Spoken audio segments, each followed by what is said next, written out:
আসসালামু আলাইকুম গাইস, সবাই কেমন আছেন? আশা করি সবাই ভালো আছেন। তো আলহামদুলিল্লাহ আমরাও ভালো আছি আল্লাহর রহমতে। তো আজকে আমরা যাব মেডিকেল করতে। তো সব কিছু ডিটেলস আপনাদেরকে জানাবো। তো সব কিছু ডিটেলস জানতে হলে কিভাবে যাবেন এবং জায়গাটা কোথায় এবং ওইখানে গেলে কি কি করতে হবে, ওরা আপনাদের সাথে কি করবে, আমি সব কিছু ডিটেলস বলবো। যদি ডিটেলসটা জানতে চান তাহলে আপনারা ফুল ভিডিও দেখতে হবে। আপনারা আমাদের সাথেই থাকুন, আমি আপনাদেরকে সব কিছু প্রপারলি জানাবো। তো আমরা এখন রওনা দিচ্ছি যে মেডিকেল করার জন্য। আর আমরা যেহেতু আসছি প্রায় 1 মাস হয়ে যাচ্ছে, আর 1 মাস হয়ে গেলে আবার সমস্যা, কারণ ওদের হুকুমত থেকে যদি আবার অন্য কোনো কিছু আপনার নোটিশ দিয়ে দেয় তাহলে সমস্যা। তো 1 মাস প্রায় কাছাকাছি হয়ে আসছে। সো আমি এখন জানাবো আপনাদেরকে কাতার মেডিকেল কমিশনের অবস্থান কোথায়। যারা নতুন আসবেন এবং ফ্যামিলি বিষয়ে আসবেন, যারা যাবেন মেডিকেল করতে হবে অবশ্যই, যদি আপনারা পার্মানেন্টলি থাকতে চান। তো আপনার মেডিকেল কমিশনের অবস্থানটা হচ্ছে আপনার আবু হামুরের কাছে, আপনার ওকোদ পেট্রোল স্টেশনের কাছে অবস্থিত। এবং আপনারা যদি গুগলে আপনারা ম্যাপের মাধ্যমে যেতে পারবেন সহজেই। তো ভিজিট ভিসা এক্সটেনশনের জন্য মেডিকেল পরীক্ষাগুলো আপনার এটা করতে হয়, অনেক গুরুত্বপূর্ণ। আর এটা হচ্ছে সরকার চালিত মেডিকেল কমিশন অফিস, যেটা করা হয়েছিল আপনার যা ইন্ডাস্ট্রিয়াল এরিয়া আপনার আবু হামুরের মধ্যেই রয়েছে। তো অবশ্যই আপনারা ওইখানে যেতে পারবেন যদি ম্যাপের মাধ্যমে যেতে চান। এছাড়াও কাতারের ভিসার জন্য চিকিৎসা প্রয়োজনীয়তা কি, অনেকের মনে প্রশ্ন থাকতে পারে যে আপনার পার্মানেন্টলি থাকার জন্য কেন কাতারে মেডিকেল টেস্টটা কেন করাতে হবে। কারণ কাতারে ভিসা পেতে আপনার জন্য যে মেডিকেল টেস্টটা করা হয় দরকার, তার মধ্যে প্রয়োজন হচ্ছে রক্ত পরীক্ষা এবং একটা চেক আপ। দেশে পৌঁছানোর পর আরও একটি পরীক্ষার প্রয়োজন হয়। এটা আপনার ফ্যামিলি ভিসার ক্ষেত্রে হয় না। যারা আপনার এখানে আসে আপনার ওয়ার্ক পারমিটে আসে, তাদের জন্য এটা 2 জায়গায় প্রয়োজন পড়ে। অনেকে এখানেও দিয়ে দেয়, আর ফ্যামিলি বিষয়ে আসলে এখানে আপনার দিতে হয় মেডিকেল টেস্টটা, যদি পার্মানেন্টলি থাকার ইচ্ছে হয় তাহলে। তো অনেকের মনে প্রশ্ন থাকে, এটা আমরা যখন মেডিকেল করতে যাই অনেক মেয়েদের মনে প্রশ্ন থাকে, যেমনটা আমার মনে প্রশ্ন আসছিল। আমি আমার হাজবেন্ডকে জিজ্ঞেস করছিলাম যে আসলে ওইখানে মেডিকেলের মধ্যে ওরা কি পরীক্ষা করে, আসলে পরীক্ষা নিরীক্ষাটা কিসের জন্য হয়। তো মেডিকেল পরীক্ষা আপনার করা হয়, আমি যেহেতু রিসার্চ করছি ওই জন্য বলতেছি। আপনার কাতারে ফ্যামিলি আরফি এর HIV এবং হেপাটাইটিস বি এবং হেপাটাইটিস সি পরীক্ষার পাশাপাশি এরপরে ওরা যক্ষ্মা শনাক্ত করতে চায়। ওরা ওইখানে যক্ষ্মা শনাক্ত করার জন্য একটি সাধারণ চেক আপ এবং বুকের এক্সরে দেয়, যেটা প্রয়োজন। এবং বিস্তারিত প্রক্রিয়াটি আপনার প্রবেশদ্বারে গেলে আপনারা মেশিন থেকে একটি টোকেন নিতে হবে। এরপরে আপনার যা করার করতে হবে। আর আমি আরও বিস্তারিত আপনাদেরকে বলবো, আমি ওইখানে গিয়ে আপনাদেরকে দেখাবো। তো আমার সাথেই থাকুন। এই পরীক্ষাটা এই জন্যই প্রয়োজন পড়ে কারণ এখানে ওরা আপনার স্বাস্থ্যের অবনতি এবং উন্নতি কি ওরা চেক করে। এবং এখানে HIV পরীক্ষা করে, HIV আছে কিনা, সিফিলিস পরীক্ষা করে, আপনার হেপাটাইটিস তো আমি বলছি পরীক্ষা করে, এবং এর সাথে যক্ষ্মা রোগ নির্ণয় করে, যক্ষ্মা আছে কিনা। এবং বুকের এক্সরের জন্য ওরা একটা রক্ত পরীক্ষা নিবে, কভার করবে। এগুলার কারণে মূলত আপনার এই পরীক্ষাগুলো করে। তো সপ্তাহের মাঝামাঝি সময় আপনার বিকেলের সেশনে পরিবারের জন্য তুলনামূলকভাবে কম ভিড় হয়। আপনারা যদি যান, বিকেলের কথা বলতেছি আমি। তো মনে রাখবেন যে ব্যস্ত দিনগুলিতে তারা বন্ধ হওয়ার 1 থেকে 2 দিনের আপনার 2 ঘন্টা আগে টোকেন দেওয়া বন্ধ করতে পারে। তো মেডিকেল টেস্টের জন্য আপনার প্রয়োজনীয় কাগজপত্র কি লাগবে ওইটা আমি আপনাদেরকে জানাই দিব। কাতারে ভিজিট ভিসা এক্সটেনশনের জন্য মেডিকেল টেস্ট করার জন্য আপনার যে নথিপত্রগুলো লাগতে পারে সেগুলো হলো আপনার দর্শনার্থীর আসল পাসপোর্ট, মানে আপনার যে পাসপোর্ট দিয়ে আপনি আসছেন কাতারে ওইটা লাগবে। এবং জরুরি প্রয়োজনে কল করার জন্য একটি সেলফোনের নাম্বার লাগবে, যেটি আমি আমার হাজব্যান্ডের দিয়েছিলাম, ওইখানে ছিল ওনার নাম্বার। যেহেতু ওইখানে আপনার যে মেডিকেলের টেস্টের রিপোর্টটা আসবে আপনার এই জন্য। তো ভিজিট বিষয়ে আপনার ক্লিয়ার কপি লাগবে, যে ভিজিট বিষয় হোক অথবা ফ্যামিলি বিষয় হোক, একটা কপি লাগবে। আর ফ্রি প্রদানের জন্য ডেবিট অথবা ক্রেডিট কার্ড লাগতে পারে, যেটা আমি আমার হাজব্যান্ডের নিয়ে গিয়েছিলাম ওইখানে। মেডিকেল পরীক্ষার জন্য ফি লাগবে। মেডিকেল পরীক্ষার ফি আপনার জনপ্রতি হচ্ছে কাতারের রিয়েলে 100 রিয়েল করে লাগবে। এবং অর্থ প্রদানের জন্য একটি ডেবিট বা ক্রেডিট কার্ড প্রয়োজন। আপনার নগদ অর্থ প্রদান অনুমোদিত নয়। আপনি নগদ যদি টাকা দিতে চান তাহলে কিন্তু পারবেন না, আপনার যদি ডেবিট ক্রেডিট কার্ড না থাকে। তো ডেবিট ক্রেডিট কার্ড যদি না থাকে কোনো আপুদের সমস্যা নেই, আপনারা আপনাদের হাজব্যান্ডেরটাও নিতে পারবেন, নিয়ে দিতে পারবেন। আর যদি ডেবিট কার্ড ইস্যু করতে চান তাহলে এখানে পাশে দিয়ে ব্যাংক কাউন্টার রয়েছে, আপনি ইস্যু করতে পারবেন। ওইখানে গেলে আপনারা মেডিকেল কমিশন অফিসে আপনার পুরুষ ও মহিলা দর্শনার্থীদের জন্য যারা যাবেন মেডিকেল করতে তাদের কিন্তু আলাদা আলাদা স্থান রয়েছে, মহিলাদের আলাদা এবং পুরুষদের আলাদা। তো ওইটাও আমি বলে দিচ্ছি। আর গেট নাম্বার 3 যখন আমরা ওইখানে গিয়েছিলাম, আপনার মহিলাদের হচ্ছে বাম পাশে এবং পুরুষদের হচ্ছে সোজা গিয়ে ডান পাশে। তো আপনাদের সুবিধার জন্য আমি বলে দিয়েছি। আর আমরা এখানে চলে আসছি, এটাই সেই জায়গা। আপনার দেখেন অনেক বড়, আর পার্কিং এরিয়াটাও কিন্তু অনেক বড়। এখানে অনেক প্রচুর মানুষ আসে এখানে। তো এখানে এটাই হচ্ছে জায়গা। আর আমরা পার্কিং করব এখন খুঁজতেছিলাম ফ্যামিলি ভিসার জন্য অ্যাপ্লাইয়ের জায়গাটা আমি।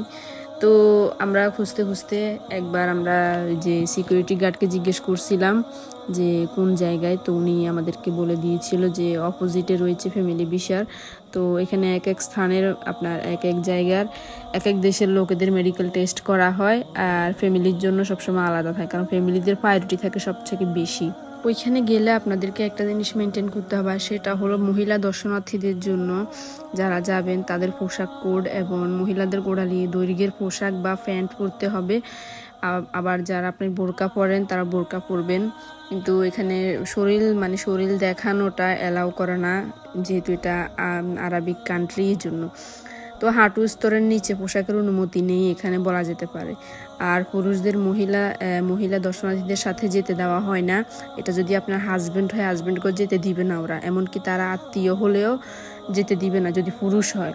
আর যদি মহিলা ভিজিটর হয়, আপনার পাশে যদি কেউ থাকে মহিলা ভিজিটর এমন কেউ, তাহলে আপনার তার সাহায্যের প্রয়োজন হতে যদি পারে তাহলে তবে একজন মহিলা হতে হবে তিনি, তাহলে ভিজিটরের সাথে প্রবেশ করতে পারবে, আপনাকে হেল্প করতে পারবে।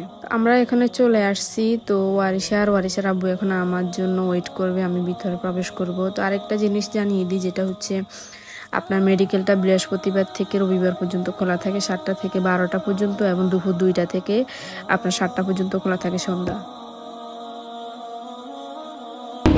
তুমি কার জন্য অপেক্ষা করছো? আম্মুর জন্য? দেখছো কার জন্য অপেক্ষা করছো ওরিসা? এই বুড়ি টাটা দাও, ওরিসা টাটা দাও। নতুন জামা পরছো না? ওরিসা মনে আমি ওয়েট করতেছি ওর আম্মুর জন্য।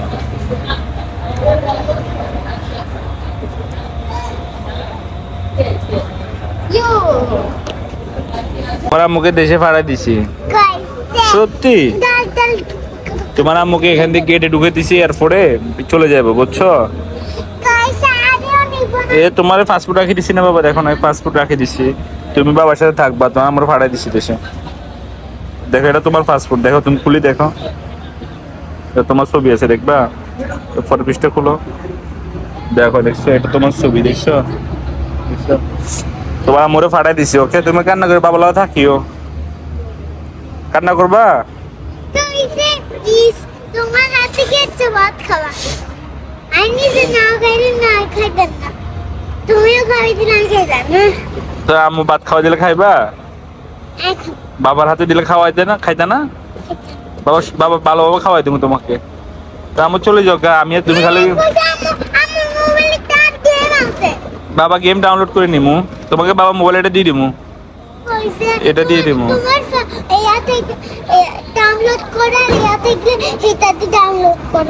বাবা তোমার একটা কিনে দিমু, নতুন ট্যাব একটা কিনে দিমু বাইরের মতো।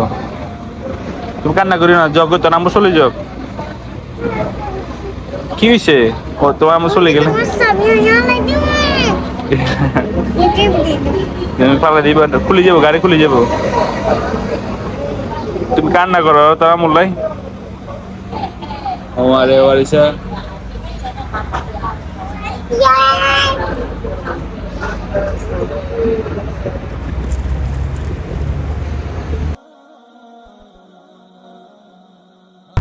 ওয়ারিসা মনি আমার কেন আসতেছে না? ওয়ারিসা ওয়ারিসা ওয়ারিসা আমার জন্য অপেক্ষা করতেছে। তোর আম্মা আসতো না আর? সত্যি আসবে না?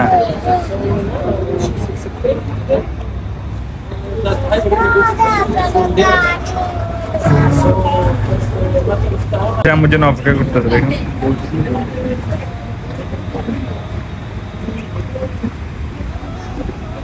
কাম কাম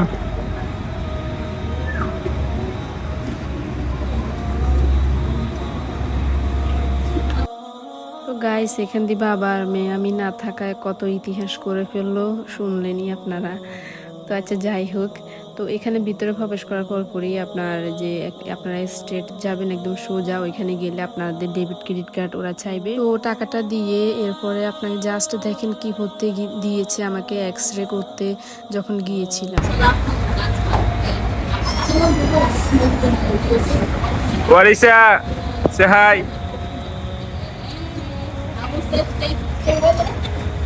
ওয়ারিসা কাম কাম। ওয়ারিসা ওয়েট করতে পারতেছে না, আমাকে গেছে গা আজকে অপেক্ষার পরে তার আম্মুকে পাইছে। আমি বলছি ওয়ারিসা আম্মু চলে গেছে, হ্যাঁ কি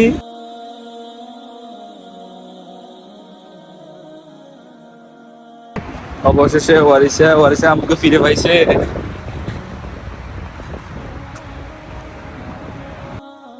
সো এটা হচ্ছে সেই কাগজটা যেটা আমাদের পরীক্ষা করার পরে আমাদেরকে এই রিপোর্টটা দিয়েছিল ওরা। তো এটা মেডিকেলের রিপোর্ট। তো এখনও যে আনসারটা আমরা পাবো প্রায় 2 দিন পরে, 3 দিন পরে আমরা আনসার পাবো। আর আনসার পাইতে হলে অথবা অনলাইনে মেডিকেল পরীক্ষা ফলাফল আপনারা দেখতে পারবেন। যদি স্পন্সর তার ফোনে যদি নাম্বারটা দেয় তাহলে নাম্বারেই আসবে SMS। আর মাত্রাস 2 সক্রিয় যদি করেন, যদি আপনাদের ফোনে অ্যাপটা থাকে তাহলে ওইখানে মাত্রাস 2 আপনার মন্ত্রণালয়ের ওয়েবসাইটে আপনারা চেক করতে পারবেন আপনাদের মেডিকেলের রিপোর্ট। তো একটা বাংলাদেশি আপুর সাথে আমার দেখা হয়ে গেল ওইখানে, খুবই ভালো লাগলো নিজেদের দেশের মানুষকে দেখে। তো এরপরে আপনাদেরকে আমি যে পোশাকটা দেখিয়েছিলাম এই পোশাকটাই কিন্তু পরতে হবে, এবং আপনার ভিতরে কিছু আপনার থাকতে পারবে না। ওরাই ওইটা বলবে যে আপনার উপরে যে বোরকা পরেন বা যেটাই পরেন না কেন ওইটা খুলে ফেলতে হবে, এটাই নিয়ম। কারণ আপনাকে যখন এক্স-রে করবে এই জন্য। আর রক্ত পরীক্ষা আপনি যখন টোকেনটা দিয়ে যখন ভিতরে প্রবেশ করবেন এবং ডেবিট ক্রেডিট কার্ড দিবেন, টাকা দিবেন, এরপরে আপনার ওরাই আপনাদেরকে দেখিয়ে দিবে যে আপনি ওই জায়গায় যান, তাহলে আপনার পরীক্ষা মানে রক্ত পরীক্ষাটা নেবে। আর যেহেতু যদি ভালো ইংলিশ জানেন তাহলে ইংলিশে কমিউনিকেশন করতে পারবেন, যেহেতু এখানে আমাদের বাংলাদেশি ভাষার মতো এরকম বলার মতো কেউ থাকে না। তো ওইটা একটু কমপ্লিকেটেড হয়ে যায় আমাদের জন্য, যে যারা বাংলাদেশি তাদের জন্য। তো এটা একটু আপনারা চেক করবেন, মানে ইংলিশে কথা বলাটা, বা আপনার হাজব্যান্ড থাকলে হাজব্যান্ড আপনাকে বলবে, শিখিয়ে দিবে, কোনো সমস্যা নেই। তো আপনার রক্ত পরীক্ষা করার পরে দেন আপনাদেরকে পাঠাইবে এই এক্স-রে করার জন্য। তো এখানে আপনাদের যদি গলায় যদি কোনো হার থাকে অথবা স্বর্ণের কোনো জিনিস থাকে তাহলে সেটা খুলে ফেলবেন। আমি আগে বলে দিতেছি, কারণ বাসায় থেকে খুলে যাওয়ার পরে যদি ওইখানে গেলে তাহলে তো ভালো হলো, আর ওইখানে গেলে আপনাকে খুলে ফেলতে হবে, ওরা নিজেরাই বলবে, কারণ যেহেতু এক্স-রে করবে। সেম আমরা ওইখানে খুলতে হয়েছে। তো খোলার পরে ওই পরে আপনারা এক্স-রে করবে, এরপরে আপনাদের ওইখানে আপনাদের শ্বাস নিতে হবে, অনেক কিছু ওরা বলবে, দিক নির্দেশনা দিব, ওইটা করতে হবে। তো তারপরে আপনাদেরকে একটা কাগজ দিবে, যে কাগজটা আমি দেখাইছি আপনাদেরকে, এটা মেডিকেলের। তো সিম কাগজটা পাবেন। তো আমরা এখান থেকে এখন প্রায় বের হয়ে আসছি। তো প্রায় যখন দুপুর হয়ে গেছে তখন আমাদের পেটে অনেক ক্ষুধা। তো দুপুরে আমি যেহেতু রান্না করি নাই, তো উনি এখন আমাদের বাংলাদেশি একটা হোটেল থেকে, ওনার পরিচিত ওই হোটেল থেকে উনি সবসময় নেয়। তো আপনার ওইখান থেকে উনি খাবার নিয়েছে। তো আমরা এখন এখান থেকে বাসায় চলে যাব। আর আপনারা বেসিক্যালি আপনারা এখানে যদি আসেন, আপনার মেডিকেল পরীক্ষার ফলাফল আপনারা 24 ঘন্টার মধ্যেই পাওয়া যায়। অনেক ক্ষেত্রে ওরা দিয়ে দেয় একদিনের ভিতরে, কিছু ক্ষেত্রে আবার এটি 3 দিনও লাগতে পারে।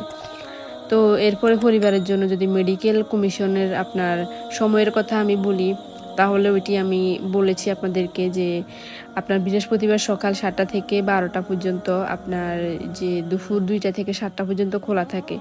শনিবার এবং শুক্রবার কিন্তু এটা ছুটির দিন। সপ্তাহের মাঝামাঝি সময় পরিবারের জন্য বিকেলের আপনার সেশনে কিন্তু ওইখানে ভিড় কম হয়, আপনারা চেষ্টা করবেন বিকেলে যাওয়ার জন্য।